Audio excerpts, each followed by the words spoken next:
मेरे आत्मीय मित्रों, नमस्कार। फ्रेंड्स, पिछले 2 दिनों से मैं योग प्रणाली पर आप सबसे कुछ बातें कर रहा हूं, लेकिन मुझे इस बात की खुशी है कि मैं जो तथ्य आपके सामने रख रहा हूं बहुत ही व्यावहारिक किस्म के हैं, दार्शनिक किस्म के नहीं। इसी दौरान मुझे ऐसा लगा कि नहीं, एक और भी बहुत ही महत्वपूर्ण इसका अंग है और उसके बारे में भी मुझे आप सबसे बातें करना चाहिए। तो आज खासकर इसका जो एक बहुत ही महत्वपूर्ण हिस्सा है, इसके बारे में आप लोग जानते भी होंगे, खान पान। इस पर मैं कुछ तथ्य आपके सामने रखने जा रहा हूँ। देखिए, जब हम योग की बात करते हैं या यूँ कह लीजिए योगाभ्यास की बात करते हैं, तो बाकायदे जो योग प्रणाली है उसके अंतर्गत योगाभ्यास के 8 अंग बताए गए हैं। 8 योगाभ्यास के बारे में केवल यही नहीं कि हमने आसन कर लिया या प्राणायाम कर लिया या ध्यान कर लिया तो योग हो गया। वो एक छोटा सा हिस्सा है, लेकिन बहुत महत्वपूर्ण हिस्सा है, वो बात अलग है। और जब भी हम कहीं योग के बारे में स्क्रीन पर यानी कि टेलीविज़न वगैरह पे कुछ देखते हैं तो इन तीनों में से ही कोई एक हमें दिखाई देता है। कोई ध्यान कर रहा है, कोई आसन कर रहा है, कोई प्राणायाम कर रहा है। रामदेव बाबा जी को भी हम लगभग इन्हीं स्थितियों में देखते हैं।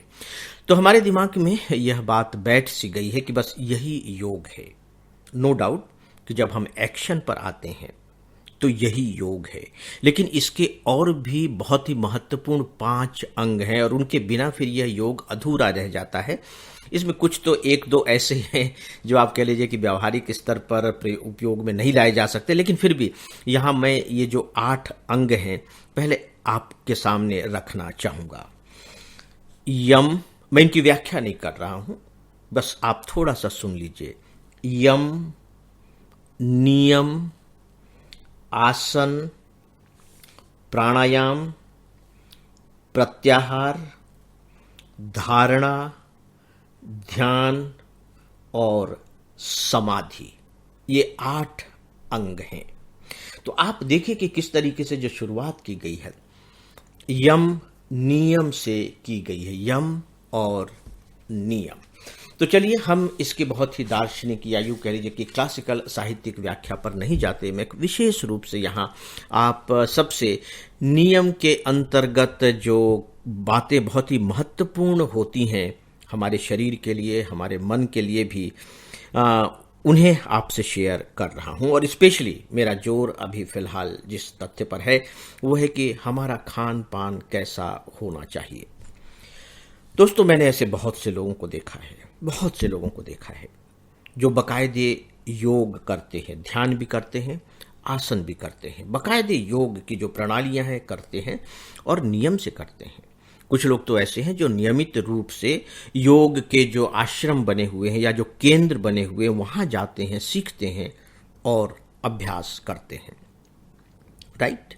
लेकिन जब आप उनके फिजिकल अपीयरेंस को देखेंगे तो आपको कहीं से लगेगा नहीं कि ये सच में कुछ ऐसा कर रहे होंगे। ऐसा मैं क्यों कर रहा हूं, ऐसा मैं क्यों कह रहा हूं? इसलिए कह रहा हूं कि देखिए, इसमें बाकायदे योगाभ्यास है, आसन है। तो जब हम आसन की बात करते हैं तो इसका संबंध सीधे सीधे फिजिकल फिटनेस से है। लेकिन अगर आप एक ऐसे व्यक्ति को देखते हैं जो कहता है कि मैं 5-7 साल से योगा कर रहा हूं और योगा के बिना तो मेरा मन नहीं लगता और मैं ये करता हूं, लेकिन आप जब फिटनेस की दृष्टि से देखते हैं तो वो व्यक्ति उतना फिट नहीं लगता।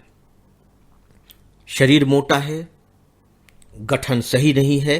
मैं सुंदरता की बात नहीं कर रहा हूं, मैं केवल एक शारीरिक गठन की बात कर रहा हूं। तो गड़बड़ी कहां हो रही है? कहीं ना कहीं तो गड़बड़ी हो रही है। मैं ऐसे भी लोगों को जानता हूं जो सुबह 1 घंटे की फास्ट मॉर्निंग वॉक करते हैं, 1 घंटे की, जबरदस्त रूप से बहुत तेज घूमते हैं, लेकिन उनमें भी फिटनेस दिखाई नहीं देती। तो मुझे लगा कि इन सब से बात करनी चाहिए कि फिर ये प्रॉब्लम क्या है। तो बात करने पर यह पता लगा कि इनफैक्ट और तो सब चीजें ठीक हैं, लेकिन उनका अपने भोजन पर नियंत्रण नहीं है। वो फूडी हैं या यूं कह लीजिए कि भोजन के कुछ बहुत ज्यादा प्रेमी हैं।